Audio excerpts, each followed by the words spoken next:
মহেশতলা বিধানসভার কোঅর্ডিনেটর শামীম আহমেদের উদ্যোগে জাহাঙ্গীর খানের এলাকায় গিয়ে পৌরসভায় ৮ নম্বর ওয়ার্ডে দলের শক্তি বৃদ্ধি এবং আগামী নির্বাচনের রূপরেখা তৈরির লক্ষ্যে তৃণমূলের কর্মী সভায় মানুষের স্বতঃস্ফূর্তভাবে অংশগ্রহণ করেন।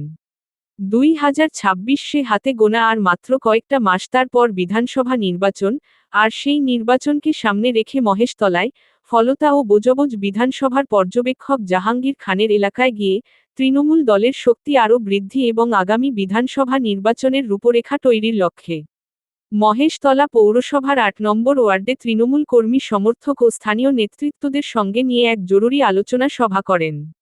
ডায়মন্ড হারবার মগরাহাট পশ্চিম ও মহেশতলা বিধানসভার দায়িত্বপ্রাপ্ত কোঅর্ডিনেটর শামীম আহমেদ মূলত দলের সাংগঠনিক শক্তি বৃদ্ধি এবং আগামী দিনের কর্মসূচির রূপরেখা তৈরির লক্ষ্যে আয়োজিত হয় এই আলোচনা সভা।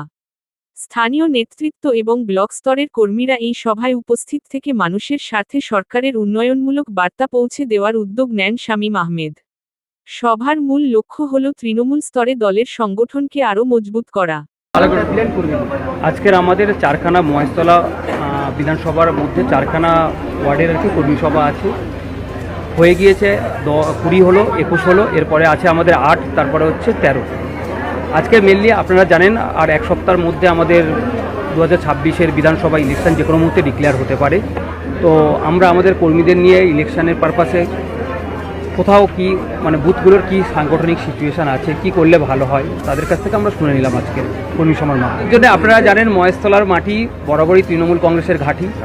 তো এখানকার যারা মানুষজন আছেন তাদের সাথে থাকার কথা বলা হয়েছে।